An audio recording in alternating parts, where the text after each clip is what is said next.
بے شک اللہ اس کے فرشتے درود بھیجتے ہیں اس غیب بتانے والے نبی پر، اے ایمان والو ان پر درود اور خوب سلام بھیجو۔ صلو علی الحبیب صلی اللہ تعالی علی محمد صلی اللہ تعالی علیہ وآلہ وسلم۔ غوث زمان عبدالعزیز دباغ رحمت اللہ تعالی علیہ فرماتے ہیں جنت کے اطراف میں جو فرشتے ہیں وہ ہر وقت پیارے نبی صلی اللہ علیہ وآلہ وسلم پر درود بھیجتے رہتے ہیں۔ ان کے درود کی برکت سے جنت وسیع ہوتی رہتی ہے، نہ فرشتے درود شریف سے غافل ہوتے ہیں اور نہ جنت مزید پھیلنے سے رکتی ہے۔ اللہ اکبر، ذات والا پہ بار بار درود، بار بار اور بے شمار درود، بے عدد اور بے عدد تسلیم، بے شمار اور بے شمار درود۔ صلو علی الحبیب صلی اللہ تعالی علی محمد صلی اللہ تعالی علیہ وآلہ وسلم۔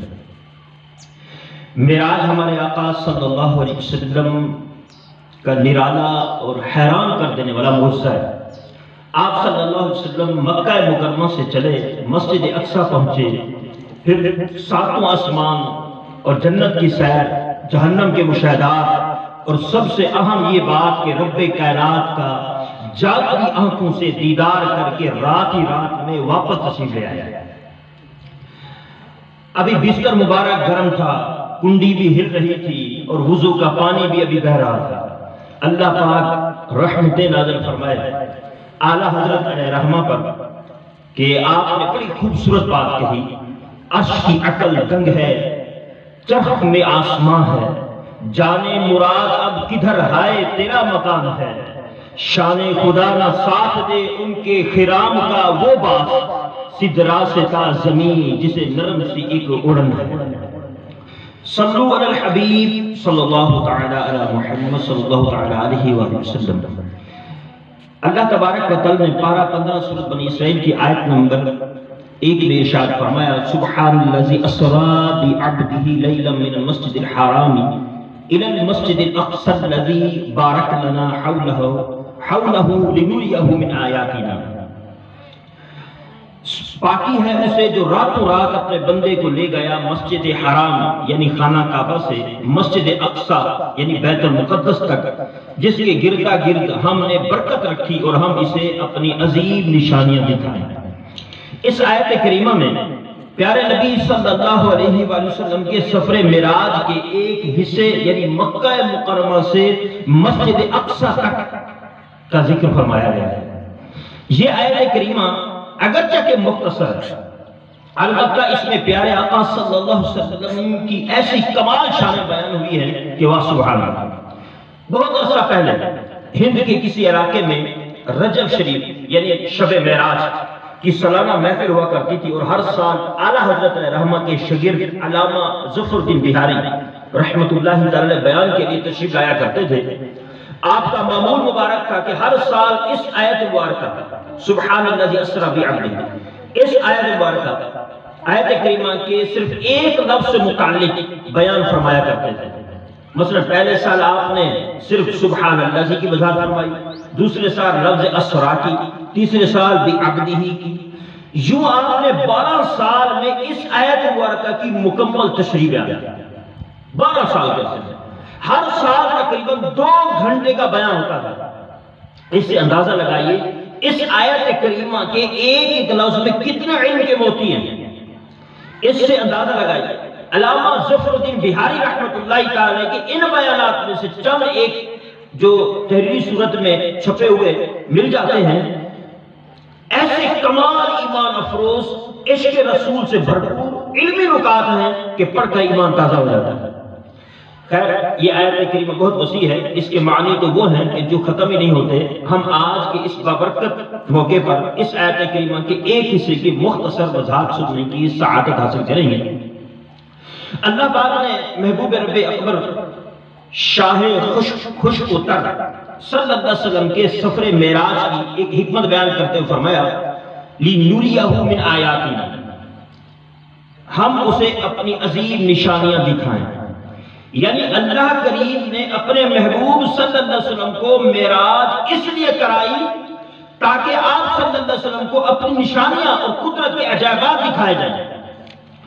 محبوب رب اکبر شاہ خوش اتر صلی اللہ علیہ وآلہ وسلم کو یہ نشانیاں یعنی جنت و دوزخ، عرش و کرسی، لوح و قلم وغیرہ کیوں دکھائی گئی؟ اس تعلق سے مشہور مفسر قرآن مفتی احمد یا نعیمی علیہ رحمہ نے بڑا ایمان افروز مدنی پھول دیا۔ فرماتے ہیں عرش و فرش اور تمام عالم حضور صلی اللہ علیہ وسلم کو عطا فرما دیے گئے ہیں، اسی لیے جنت کے دروازے پتے پتے اور ڈالی ڈالی پر لکھا ہے لا الہ الا اللہ محمد رسول اللہ، یعنی یہ تمام چیزیں کارخانہ قدرت کی بنی ہوئی ہیں اور محمد صلی اللہ علیہ وسلم کی ملکیت میں دی ہوئی ہیں، لہذا اللہ پاک کو منظور ہوا کہ مالک کو اس کی ملکیت دکھا دی جائے، لہذا رب کائنات نے محبوب کریم صلی اللہ علیہ وسلم کو معراج پر بلایا اور سب کچھ دکھا دیا۔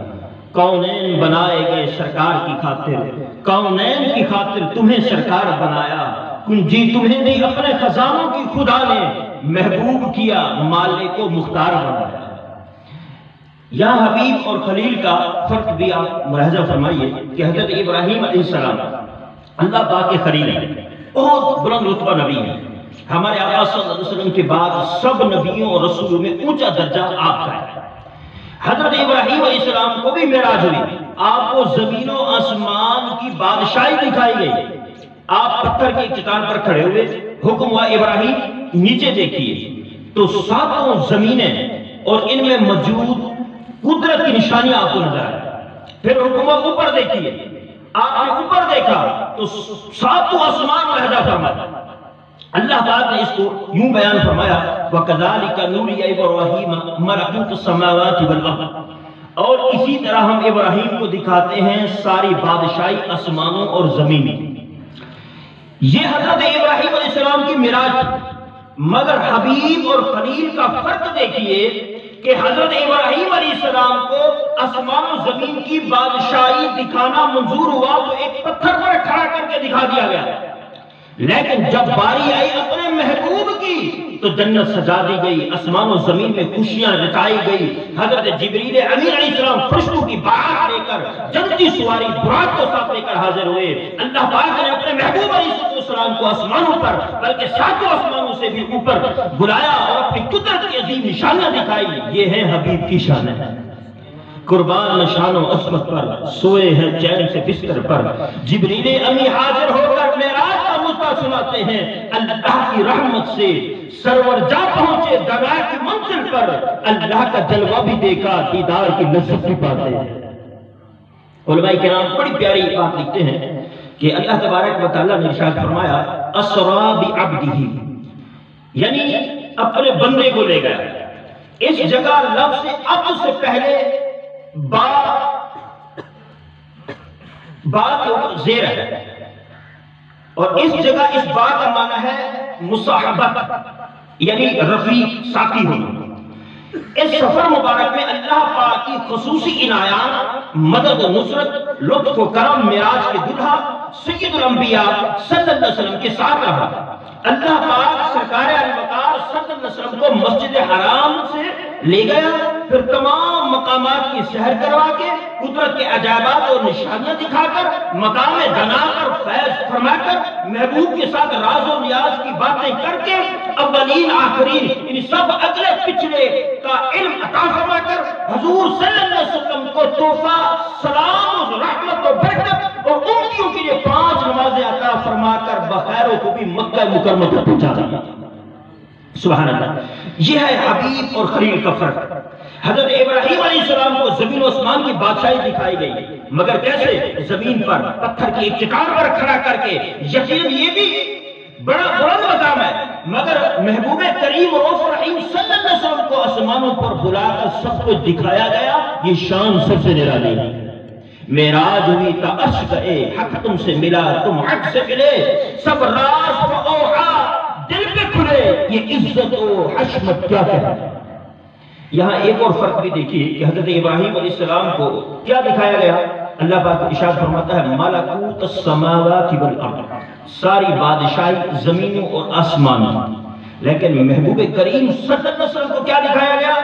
زمین کے عجائبات، آسمانوں کے عجائبات، عرش، کرسی، لوح، قلم، جنت، دوزخ، یہاں تک کہ رب کائنات نے خود کو بھی پردے میں رکھا، اپنے محبوب صلی اللہ علیہ وسلم کو جاگتی آنکھوں سے اپنا بھی دیدار کرا دیا۔ شاہ کو یہ معراج کی شب اتنا اونچا اعزاز ملا، آپ نے تو چشمان سر سے دیدار رحمان کیا۔ پیارے سے بھائیو، اللہ کریم نے ارشاد فرمایا لِنُرِيَهُ مِنْ آیاتنا، ہم اسے اپنی عظیم نشانیاں دکھائیں، یعنی صاحب معراج نبی صلی اللہ علیہ وسلم کو معراج کرائی گئی تاکہ آپ کو اللہ پاک کی نشانیاں دکھائی جائیں۔ اس میں ہم غلامان مصطفیٰ پر کرم نوازی کا بھی ایک پہلو ہے۔ امام فخر الدین رازی علیہ الرحمہ نے بڑا ایمان افروز نکتہ لکھا ہے، آپ کے فرمان کا خلاصہ ہے، جب کوئی چیز اچانک بندے کے سامنے آتی ہے، اگرچہ کہ آدمی کو پہلے سے اس کا علم ہو، اسے جانتا بھی ہو، مگر کچھ دیر کے لیے آدمی کا دل اس چیز میں مشغول ہو جاتا ہے، توجہ بڑھتی ہے۔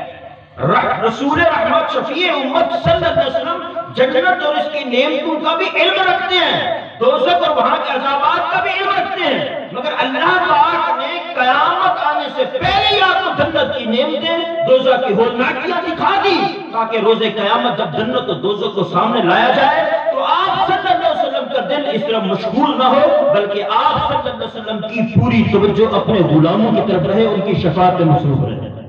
اللہ اکبر، معراج کی شب تو یاد رکھا، پھر حشر میں کیسے بھولیں گے، اتار اسی امید پہ ہم دن اپنے گزارے جاتے ہیں۔ اللہ اکبر، کمال ہی کمال ہے۔ اللہ کریم اور اس کے پیارے حبیب صلی اللہ علیہ وسلم ہم گناہگاروں کو کس حد تک لحاظ فرماتے ہیں، مگر افسوس کہ ہم گناہگار ہیں، ہمیں خود اپنی ہی فکر نہیں، ہم اپنی بخشش و مغفرت کی فکر نہیں کرتے، چاہ کر یا نہ چاہتے ہوئے نفس و شیطان کے چنگل میں پھنستے ہیں، گناہوں میں مشغول ہوتے ہیں۔ اللہ پاک ہمیں عقل سلیم عطا فرمائے، کاش ہم اللہ پاک کے شکر گزار بندے بنے، گناہوں سے بچتے ہوئے نیکیوں والی زندگی گزارتے۔ اللہ تبارک و تعالی نے ارشاد فرمایا لِنُرِيَهُ مِنْ آیَاتِنَا، ہم اسے اپنی عظیم نشانیاں دکھائیں، یعنی قدرت کی وہ کون سی نشانیاں ہیں جو رسول اکرم صلی اللہ علیہ وسلم نے شب معراج میں عطا فرمایا۔ یقیناً ان کی مکمل تفصیل تو بیان نہیں ہو سکتی، آئیے اس بارے میں چند روایات آپ کی بارگاہ میں وقت کے پیش نظر بیان کرتے ہیں۔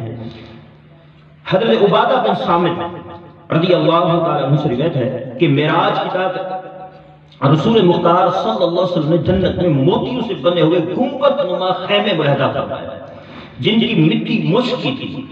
آپ صلی اللہ علیہ وسلم نے حضرت جبریل امین سے دریافت فرمایا لیمن ہاذا یا جبریل، اے جبریل یہ کس کے لیے ہے؟ تو عرض کیا اے محمد صلی اللہ علیہ وسلم یہ آپ کی امت کے ائمہ اور مؤذنین کے لیے، جو آپ کی امت کے امام ہیں اور جو اذانیں دینے والی ہیں ان کے لیے بنائے گئے ہیں۔ اللہ اکبر، سبحان اللہ، رضا الہی کے لیے اذان دینے، امامت کرنے کی کیا خوب فضیلت ہے۔ اللہ پاک نے ان کے لیے جنت میں موتیوں سے بنے ہوئے خیمے تیار کر رکھے ہیں۔ اللہ پاک ہمیں بھی یہ سعادت نصیب فرمائے۔ اسی طرح مدینے کے تاجدار صلی اللہ علیہ وسلم نے ارشاد فرمایا ثواب کی خاطر اذان دینے والا اس شہید کی مانند ہے جو خون میں لتھڑا ہوا ہے، جب مرے گا قبر میں اس کے جسم میں کیڑے نہیں پڑیں گے۔ سلطان مدینہ صلی اللہ علیہ وسلم کا ارشاد ہے جس نے 5 نمازوں کی اذان ایمان کی بنا پر ثواب کی نیت سے دی، اس کے جو گناہ پہلے ہوئے ہیں معاف ہو جائیں گے۔ اللہ اکبر، یعنی یہ مؤذن جو ہوتا ہے، جو اذان دینے والا ہوتا ہے، اللہ کا اتنا اس پر کرم ہوتا ہے کہ جب بھی اذانیں دیتا ہے تو اللہ پاک اس کے گناہوں کو معاف فرما دیتا ہے۔ تو ایسے نیک لوگوں سے دعائیں کرانی چاہیے۔ معراج کی بابرکت رات جب پیارے آقا صلی اللہ علیہ وسلم جنت میں تشریف لائے تو ریشم کے پرتوں سے سجا ہوا ایک محل دیکھا، محل دیکھ کر پوچھا اے جبریل یہ کس کے لیے؟ عرض کیا یہ حضرت ابو بکر کے لیے ہے۔ اللہ اکبر، سبحان اللہ، عاشق اکبر حضرت ابو بکر صدیق رضی اللہ عنہ کی کیا خوب شان ہے، بیاں ہو کس زبان سے مرتبہ صدیق اکبر کا ہے، یار غار محبوب خدا صدیق اکبر کا، رسل اور انبیاء کے بعد جو افضل ہو عالم سے، یہ عالم میں ہے کس کا مرتبہ صدیق اکبر کا۔ سفر معراج کی سہانی رات پیارے آقا صلی اللہ علیہ وسلم کا گزر ایک ایسے شخص کے پاس سے ہوا جو عرش کے نور میں چھپا ہوا تھا۔ آپ علیہ السلام نے فرمایا یہ کون ہے؟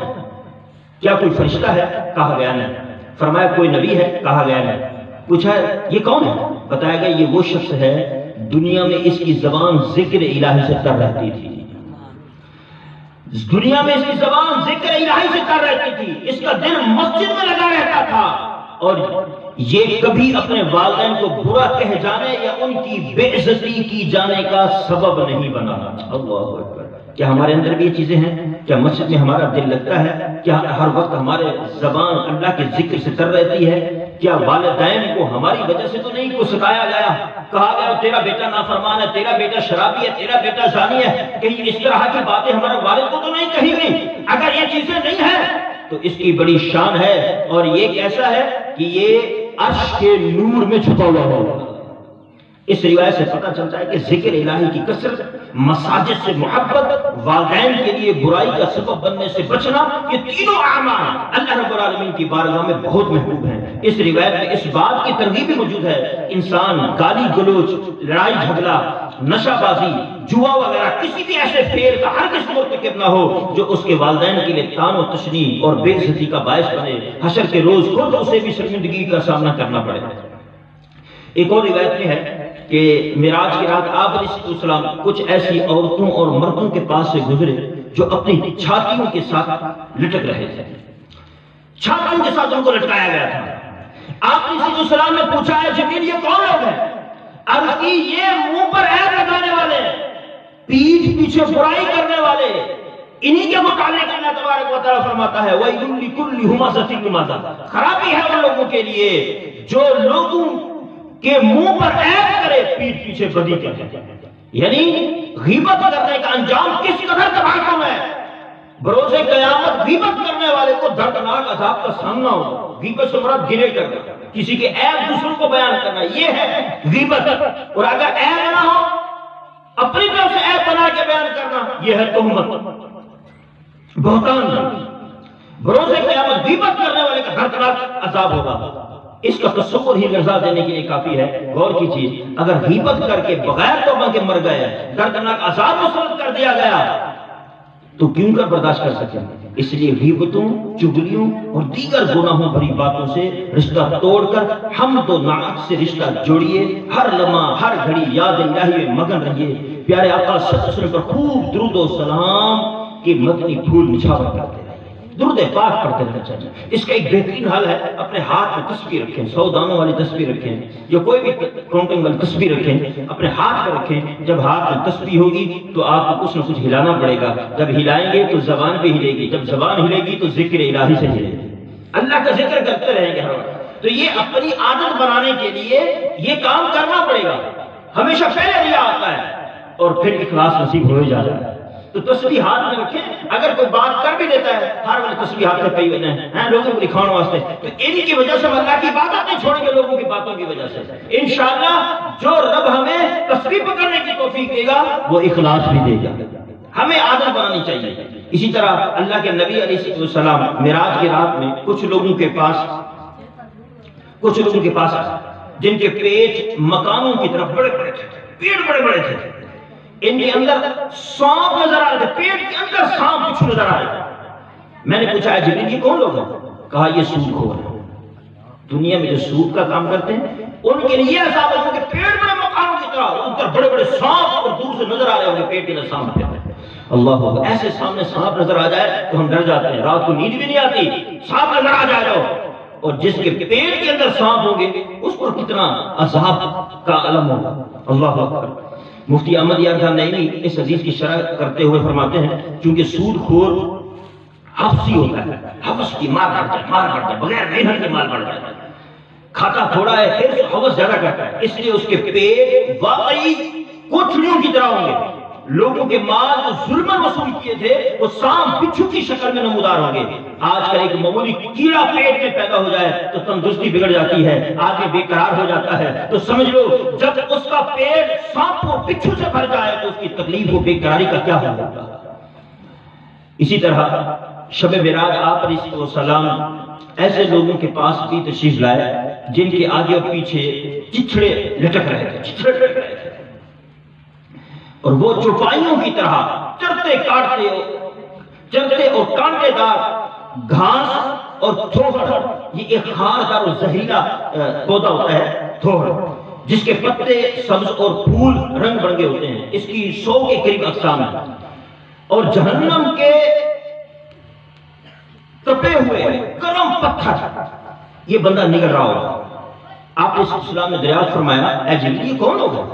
عرض کیا کہ یہ وہ لوگ ہیں جو اپنے مالوں کی زکوٰۃ نہیں دیتے، جو اپنے مال کی زکوٰۃ ادا نہیں کرتے۔ اللہ پاک ان پر ظلم نہیں کیا اللہ پاک نے، اور اللہ پاک بندوں پر ظلم نہیں فرماتا۔ یعنی جو مال کی زکوٰۃ ادا نہیں کریں گے تو ان کے جسم پر چتھڑے لٹک رہے ہوں گے، اور وہ ایسے زہریلے پودے کو کھا رہے ہوں گے جیسے جانور کھاتے ہیں۔ اللہ اکبر۔ زکوٰۃ فرض ہونے کے باوجود ادا نہ کرنا حرام اور جہنم میں لے جانے والا کام ہے۔ قرآن کریم اور احادیث طیبہ میں اس کی بہت سخت سزائیں آئی ہیں۔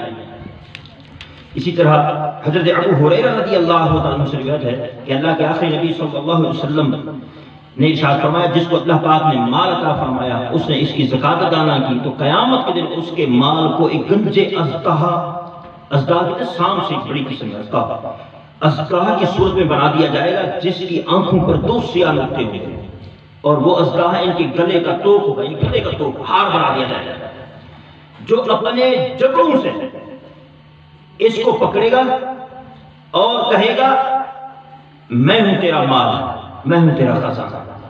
تو جب بھی اگر آپ نے فصل کاشت کی ہے تو فصل کی کاشت عشر یہ زکوٰۃ ہے فصل کی، تو وہ ادا کرنی چاہیے۔ اگر آپ نے تجارت کرتے ہیں تو زکوٰۃ بنتی 2.5%، 1 لاکھ میں سے 2,500 روپے بنتے ہیں، 1 لاکھ میں 2,500، کوئی فرق نہیں پڑتا، لیکن مال پاک ہو جاتا ہے۔ ادا کرنے سے بڑا فرق پڑ جاتا ہے، مال پاک ہو جاتا ہے۔ یاد رکھیے جو بندے زکوٰۃ ادا کرتے ہیں نا اپنے مال کی، ہر سال ان کی زکوٰۃ بڑھتی ہے، اور زکوٰۃ اس کی بڑھتی ہے جس کا مال بڑھتا ہے۔ مال بڑھے گا تو زکوٰۃ بڑھے گی، ہر سال اس کا مال بڑھتا ہے، زکوٰۃ بڑھتی ہے۔ تو یہ اللہ کی عطا ہے، جو مال کو پاک کر لیتا ہے اس کی زکوٰۃ ادا کر لیتا ہے اس کا مال بڑھنا شروع ہو جاتا ہے۔ غور کیجیے کون ہے جو قیامت کے دن اس ہولناک عذاب کو برداشت کر سکے؟ اللہ پاک کی قسم کسی میں اس ہولناک عذاب کو برداشت کرنے کی طاقت نہیں ہے۔ ہمیں جو ہے پوری زکوٰۃ ادا کرنی چاہیے۔ روز قیامت جہنم کی آگ میں ٹپا کر اس سے اس کی پیشانیاں کروٹیں پیٹ ٹانگی جائیں گی جو زکوٰۃ ادا نہیں کرتے، اسی مال سے جو مال نہیں ہے جس کی زکوٰۃ ادا نہیں کی تو اس کو ٹپا کر اس کی پیٹھ پر پیشانیوں پر ڈالا جائے گا۔ اللہ اکبر۔ اس کے سر چھاتی پر جہنم کا گرم پتھر رکھا جائے گا، چھاتی توڑ کر کمر سے نکل جائے گا، شانے کی ہڈی پر رکھا جائے گا، ہڈیاں توڑتے سینے سے نکل آئے گا، پیٹھ توڑ کر کمر سے نکلے گا، گٹلی توڑ کر پیشانی سے ابھرے گا۔ جس مال کی زکوٰۃ نہ دی جائے گی روز قیامت پرانا خبیث خونخوار ازداد بن کر اس کے پیچھے دوڑے گا، یہ ہاتھ سے روکے گا، وہ ہاتھ چبا لے گا، پھر گلے میں توپ بن کر پڑے گا، اس کا منہ اپنے منہ میں لے کر چبائے گا، کہے گا میں ہوں تیرا مال، میں ہوں تیرا خزانہ، پھر اس کا سارا بدن چبال جائے گا، کس کا؟ جو زکوٰۃ ادا کرتا ہے۔ لہٰذا اگر اللہ پاک نے مال دیا ہے تو اس کی پوری زکوٰۃ ادا کرنا چاہیے۔ سال میں 1 مرتبہ ہوتا ہے، اگر 1 لاکھ کا مال ہے تو 2,500، 2 لاکھ کا مال ہے تو 5,000، اگر 4 لاکھ کا مال ہے تو 10,000، اگر 4 لاکھ روپے ہیں تو اس میں سے 3,90,000 آپ کے صرف 10,000 زکوٰۃ بنتی ہے، 3,90,000 آپ کا پاک ہوگا۔ اب اس میں برکت دیکھیے گا، اس دفعہ اگر اب تاریخ لکھیں گے سال پورا ہونے کے بعد آپ نے 10,000 زکوٰۃ نکالی ہے، جب سال پورا ہوگا پھر دیکھیں گے مال 4 لاکھ کا نہیں ہوگا، پھر ایسے بڑھ چکا ہوگا اور زکوٰۃ بھی بڑھ چکی ہے۔ اللہ کی خاص رحمت ہوتی ہے اور خوشحالی بھی ہوتی ہے اور دل مطمئن ہوتا ہے کہ الحمدللہ میرا مال پاک ہے، میں نے پاک کیا ہوا ہے، میں ہر سال اس کی پوری زکوٰۃ نکالتا ہوں۔ تو ہمیں جو ہے پوری زکوٰۃ نکالنی چاہیے، اور زکوٰۃ بھی جو ہے سب سے پہلے اپنے عزیز و اقارب بہن بھائیوں میں سے دیکھ لیں جو غریب ہو ان کو پیش کرنا، اور پھر اس کے ساتھ ساتھ دینی مدارس کو ضرور زکوٰۃ دیں، عشر دیں۔ آپ کو پتہ ہے دینی مدارس سارے چلتے اسی نظام پر ہیں، اور آج مہنگائی اتنا تو میں پہنچ چکی ہے۔ آپ اسی طرح جیسے ہمارا ایک مدرسہ ہے یہاں پر جامعہ ہے، اس وقت جو 7 الحمدللہ کلاسیں بوائز کی یعنی بچوں کی 7 کلاسیں 7 کے ساتھ پڑھاتے ہیں، اور گرلز کے اندر 7 کلاسیں 8 کا اسٹاف ہے، اور پھر اس پورے نظام کو لے کے چلنا 60 افراد کا ایک وقت میں کھانا پکتا ہے، اور 15 بندوں کا گھر میں کھانا پکانا تو کتنا آٹا لگتا ہے، کتنی پریشانی ہوتی ہے، ایک بندہ کیسے دوڑ رہا ہوتا ہے۔ اب تو ایک بندے کا گزارا بھی نہیں ہوتا کمائی سے، اب 2-3 افراد کماتے ہیں پھر گھر کا نظام چلتا ہے، اور جہاں صبح بھی 60 بندوں کا، دوپہر کو بھی 60 کا، رات کو بھی 60 کا کھانا پکے 3 وقت، کوئی مانی اکٹھی نہیں کی جاتی، کوئی چندے میں ڈھکے دے کر ان کو کھلایا نہیں جاتا، کوئی سان دال نہیں لوگوں کو ہمسایوں سے لیا جاتا، ان کو 3 وقت خادم پیش کرتا ہے کھانے کے لیے، یہ سارا اہتمام کر رہی ہے، آسان کام نہیں ہے۔ یہ ان سے پوچھیں جو گھر کا بڑا ہے، سربراہ ہے، یہ اس سے پوچھ کر دیکھیں کہ گھر کا نظام چلانا کتنا مشکل ہے۔ تو اسی لیے آپ اپنی زکوٰۃ، اپنی عطیات، اپنے نوافل، اپنے عشر مدارس کے اندر دیں، تاکہ آپ کے مدارس اہل سنت کے مدارس مضبوط ہوں، تو پھر انشاءاللہ عالم، حافظ، قاری بن کے نکلیں گے انشاءاللہ۔ پھر بدمزگی بھی دور ہوگی، بد مذہبی بھی دور ہوگی، بد عملی بھی دور ہو جائے گی اللہ کے رحمت سے۔ الحمدللہ حافظ بن بھی چکے ہیں، کم از کم حافظ بھی بن چکے ہیں انشاءاللہ۔ اس سال رمضان میں بھی آپ کو اور حافظ دیں گے انشاءاللہ، ان کی دستار بھی کریں گے۔ اور الحمدللہ اور بچوں کے امتحانات کا سلسلہ ہے 23 کو کنز المدارس بورڈ کے تحت ہمارے جامعہ کے طلبہ کے امتحانات کا سلسلہ ہوگا۔ تمام طلبہ اللہ کے مہمان یہ چلے جائیں گے پیپر دینے کے لیے۔ ہمارا سینٹر وحیدہ والی میں ہے، وہاں ہم جائیں گے، پیپر دیں گے۔ پیپر دینے کے بعد ان کو سالانہ چھٹیاں ہو جائیں گی، پھر رمضان کا مہینہ ہم لگ جائیں گے اعتکاف کرانے میں۔ اللہ کے مہمانوں کو جمع کریں گے مسجد میں، اللہ کے مخلوق کو جمع کر کے ان کا وضو، غسل یہ ان کو درست کروائیں گے، ان کو نماز سکھائیں گے، ان کو قرآن سکھائیں گے، اس کام میں لگ جائیں گے۔ رمضان کے بعد پھر ریل شروع ہو جائے گی الحمدللہ، یہ سلسلہ ہمارا چلتا رہتا ہے۔ تو آپ بھرپور تعاون جو ہے اپنے مدارس کے ساتھ کریں، اپنے مدارس کو مضبوط کریں، اپنی دکان میں سے، اپنی سیلری میں سے کچھ نہ کچھ آمدن مخصوص کر کے اللہ کی، آپ کو دیں گے 200، آپ تو ہر جمعے دیتے ہیں 100، لیکن اگر سارے دیتے ہیں تو پھر نظام بہت اچھا چل جاتا ہے۔ اگر سارے دیتے ہیں تو آپ کے 100 دینے سے آپ کی سیلری پر فرق نہیں پڑے گا۔ اگر سارے 100 دیتے ہیں تو مدرسے کا نظام اچھا ہو جاتا ہے، مسجد کا نظام اچھا ہو جاتا ہے، اور تو کوئی فنڈنگ ہے نہیں ہمارے پاس۔ تو میں نے آپ کو یہی عرض کی تھی ہر جمعے کہ آپ اپنی پاک کمائی میں سے اگر سیمنٹ، بجری، سریا اینٹیں دلوا سکتے ہیں مرحبا، ورنہ کم از کم 100 روپے ہفتے بعد اس خزانہ مدینہ کی تعمیرات میں 100 نظر ملا ہے۔ اللہ پاک آپ کو جزائے خیر دے، آپ 100 ملاتے ہیں، ہم کافی کام کو آگے لے جاتے ہیں۔ اس وقت جو ہمیں پہلے 9000 اینٹوں کی حاجت تھی، 1000 اینٹیں آ چکی ہیں، 8000 اینٹوں کی حاجت ہے، 40 بوری سیمنٹ کی حاجت ہے، اور جو اس کے پلر ہے جو بیمیں ڈلنی ہیں یہ ہیں 10، اور ایک پلر میں 3500 کا سریا ہے۔ اگر کوئی 10 افراد ایک پلر کے پیسے، ایک پلر کے سریا دلوا دے، پیسے نہیں چاہیے ہمیں، سریا ہی دلوا دے، 3500 کا سریا آتا ہے ایک پلر کا۔ 10 افراد اگر کوشش کریں تو ایک ہی دن کے اندر سارا سریا آ سکتا ہے، یہ پلر سارے کھڑے ہو کر ہماری دیواریں مکمل ہو سکتی ہیں۔ اور اگر یوں اکٹھے کرتے رہیں گے پھر بڑا وقت لگ جاتا ہے۔ کام تو ہونا ہے، مسجد کا کام ہو رہا ہے، ہوتا رہے گا، لیکن ہم یہ غور کریں کہ ہمارا مال کتنا لگا، ہم نے کتنا لگایا، اس دیوار میں میرا حصہ کتنا ہے، اس پلر میں میرا حصہ کتنا ہے، میں نے کتنی اپنی پاک کمائی میں سے حصہ ملایا ہے۔ چلو ہو سکے تو اس کے سریا خود ہی دلوا دیں، ایک پلر کا، 2 کا، 3 کا، ورنہ ایک پلر کے 10 افراد ہی اگر ہمیں ایک پلر کے سریا دے دیں تو انشاءاللہ اس کی ساری بیمیں مکمل ہو جائیں گی۔ اور ورنہ یہی آپ سے التماس ہے، یہی عرض ہے کہ اپنی پاک کمائی میں سے اپنے اوپر لازم کر دیں، ہر جمعے 100 روپے اس کی خدمت میں دیں، 100، ہم اسی سے اس کی بجلی، اسی سے ہم اس کی تعمیرات، اس کی ضروریات اور دیگر اخراجات پر خرچ کرتے ہیں۔ مہنگائی آپ کے سامنے ہے اور کتنا نظام مشکل ہوتا جا رہا ہے، لیکن حالات صاف ظاہر ہے دین کا کام نہ رکا ہے کسی دور میں نہ رکے گا، وہ چلتا رہے گا۔ یہ دیکھنا ہے سعادت کس کس کے حصے میں کتنی آئے گی، اللہ پاک ہمارے نصیب میں یہ سعادت دیکھے۔ اللہ تعالی ہم سب کو عمل کی توفیق عطا فرمائے۔ ہر جمعے 100 روپے، اور جو ہر جمعے نہیں دے سکتا تو وہ مہینے کے مہینے 500 دے دے مسیح خدمت میں، یہ بھی تو کر سکتا ہے۔